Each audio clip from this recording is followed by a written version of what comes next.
Good morning, student. So today we will see the EEG. So EEG electroencephalogram is a question that comes in the exam for 10 marks, right? So let's see the what is EEG. So as you have studied previously in my video also ECG. The ECG is electrocardiogram and EEG electroencephalogram, right? So how you can define? So like ECG or EEG, these are taken on the graph paper. So these are the graphical representation. These are the graphical representation of what? Of electrical activity of brain. In case of ECG, we have studied that is a graphical representation of electrical activity of heart. But EEG, the graphical representation of electrical activity of brain.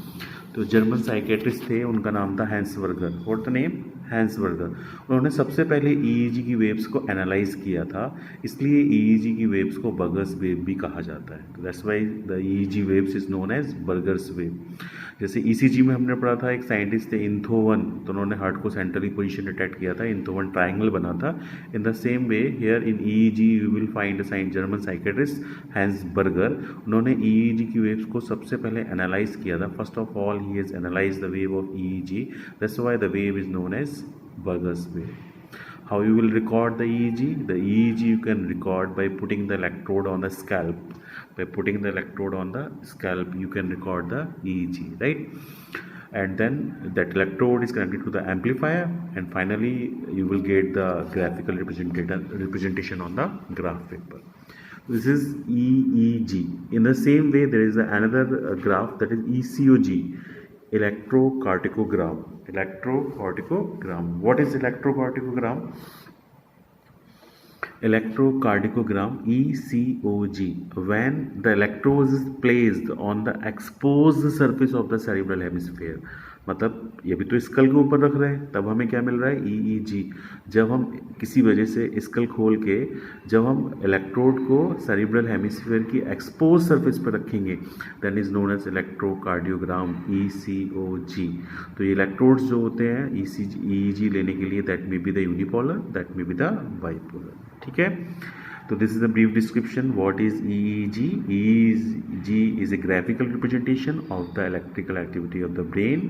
German psychiatrist Hans Berger, who has first of all analyzed and described the wave of EEG. That's why the EEG wave is known as Berger's wave. How you will record? You can record by putting the electrode on the scalp, and that electrode connected to the amplifier, and then on graph paper you will get the EEG electrical presentation, graphical presentation of electrical activity of the brain. Similar to EEG, there is another graph that is known as electrocardiogram, that is ECOG. ECOG. How the electrocardiogram will record? It will record by putting the electrode on the exposed surface of the cerebral hemisphere, right?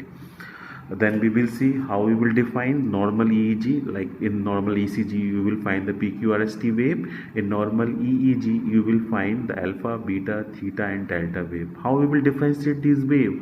You can differentiate these wave on basis of the amplitude and the frequency. So depending on the frequency and the amplitude of the wave, you will get the four types of wave, that is alpha, beta, theta and delta, right? So what do you mean by frequency? Frequency means the number of waves per minute, right? Amplitude, that is voltage. So there are the four type of waves: alpha, beta, theta and delta. So first of all you will see the alpha wave. The alpha wave, the frequency is 8 to 12 waves per minute. 8 to 12, 8 to 12, 8 to 12. and इनका जो amplitude है, voltage है, वो कितना है? 50 to 100. 8 से 12 इसकी frequency है, 50 से 100 इसका एम्पलीट्यूड है. तो फ्रीक्वेंसी हार्ट्स में होगी और जो एम्पलीट्यूड है वो माइक्रोवोल्ट में होगा, right?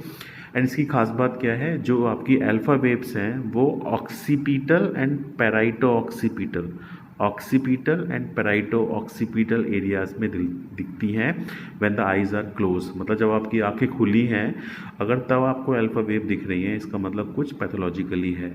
In the normal healthy physiological person, the alpha wave will be seen in the occipital and parieto-occipital region when the eyes are closed, and frequency is the 8 to 12 hertz and the amplitude is the 50 to 100 microvolt, right? Then you will see the beta wave. The beta wave, the frequency is 14 to 30. Frequency is 14 to 30 and इस amplitude is 5 to 10, मतलब ये छोटी छोटी power की है, वो 50 से 100 थी, ये कितनी है 5 से 10. And where you will see this, you will see is a frontal region, generally seen in the frontal region and in normal awake pattern. मतलब जब आप जैसे जो अल्फा वेव थी वो कब देख रहे थे, वो कब मिल रही थी जब आप आंखें बंद किए हुए थे, एंड बीटा वेव कब मिलेंगी in the normal awake pattern जब आपकी आंखें खुली हुई हैं, राइट, और इन आप ड्राउजीनेस में जा रहे हो तब. जब खुले हुए मतलब जब आपकी आंखें खुली हुई हैं तब मिलेंगी, राइट. और ड्राउजीनेस में भी मिल सकती हैं, चिल्ड्रंस में भी मिलती हैं, हाँ, इन्फेंट्स में भी मिलती हैं. तो दिस इज़ बीटा वेव. तो बीटा वेव की जो फ्रीक्वेंसी है वो 14 से 30 है, इसका जो एम्पलीट्यूड है वो 5 से 10 माइक्रोवोल्ट है, और ये कहाँ मिलती हैं, फ्रंटल रीजन में मिलती हैं, नॉर्मल अवेक पैटर्न में. आंखें खुली होंगी तो मिलेगी, बंद होगी तो नहीं मिलेगी, नॉर्मल अवेक पैटर्न में ये मिलती है. Then you will see the theta wave. The theta wave की जो फ्रीक्वेंसी है वो 4 to 7 है, कितनी है 4 to 7, और इसका जो एम्पलीट्यूड है वो 10 माइक्रोवोल्ट है, ठीक है. कहाँ मिलती है, often find in the parietal and temporal region, parietal and temporal region, usually found in the early sleep, या तो जब स्लीप की जो अर्ली वाली स्टेज है. When I will explain you the sleep then I will tell you there are the sleep is of 2 type, REM and NREM, and further you will get the early sleep and deep sleep. तो sleep की जो early stage है या फिर meditation है, prayer है, deep meditation है, आप ध्यान में गए हुए हैं, तब उस अवस्था में थीटा वेव्स मिलती हैं. तो थीटा वेव्स कहाँ मिलेंगी, parietal and temporal region. Where you will get the alpha wave, occipital and parietal region, parieto occipital.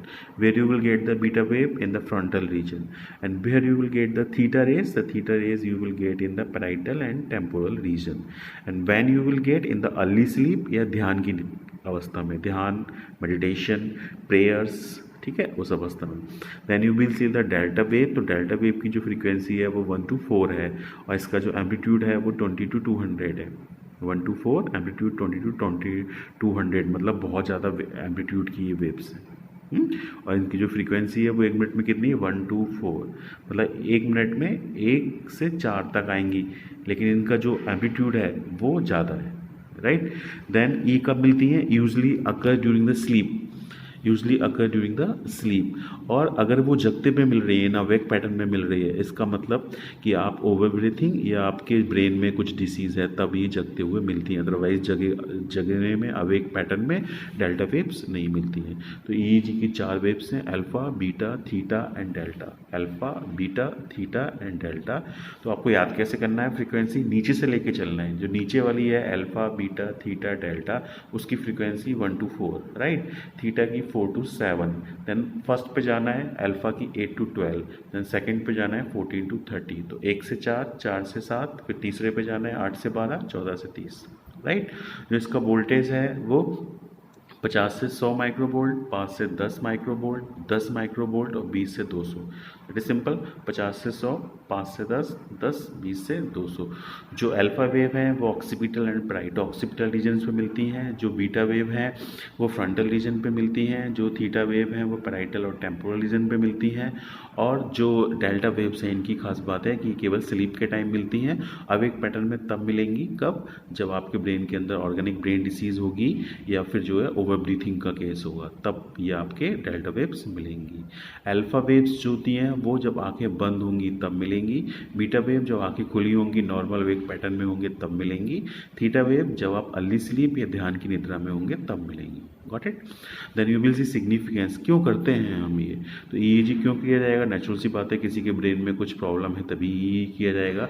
तो that is the first point, the localisation of the lesion, किसी lesion की स्थिति को लोकलाइज करने के लिए. तो suppose there is a case of subdural haematoma. तो what is subdural haematoma, haematoma मतलब ब्लड भर गया, फिलिंग ऑफ द ब्लड्स. कहाँ पे, सबड्यूरल.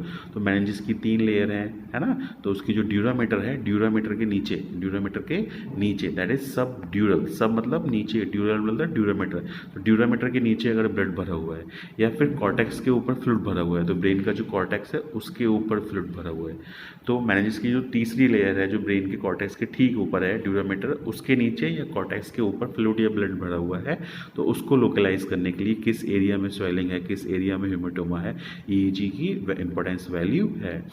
तो lesions in the cortex cast due to formation of the irregular और स्लो वेव इन द, तो अगर सपोज लीजन्स है किसी पर्टिकुलर एरिया में, तो सपोज फ्रंटल रीजन में ही लीजन्स है, तो जनरली क्या होता है कि जो फ्रंटल रीजन में कौन सी वेव मिलती है, बीटा वेव मिलती है, राइट।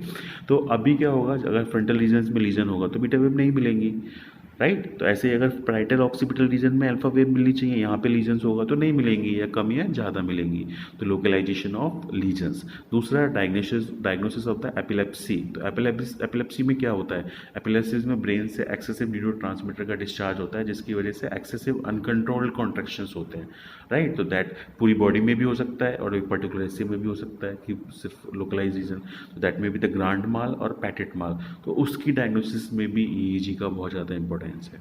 तो the question will come in the exam for 10 marks, then what you have to write, EEG, electroencephalogram. It is a graphical representation of the electrical activity of the brain. The German psychiatrist Hans Berger was the physician or the psychiatrist who has described the wave of EEG. That's why the EEG waves is known as Berger's wave. How we will record? By putting the electrode on the scalp you will record. और तो जो electrode है वो unipolar भी हो सकता है, bipolar भी हो सकता है। ईईजी कब रिकॉर्ड करते हैं, जब व्यक्ति एक शांत मुद्रा में बैठा हो, रिलैक्स, टेंशन नहीं होना चाहिए, मेंटल एक्टिविटी नहीं होना चाहिए, तब हम ईईजी रिकॉर्ड करेंगे। ईईजी में 4 तरह की वेव मिलती हैं, alpha, beta, theta and delta.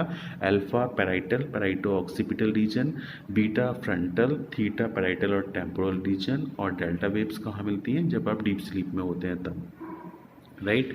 इसकी इंपॉर्टेंस क्या है, क्यों किया जाता है, localisation of the lesions, subdural haematoma या कॉर्टेक्स के ऊपर फ्लूइड भरा हुआ है, या फिर एपिलेप्सी में, राइट। Thank you.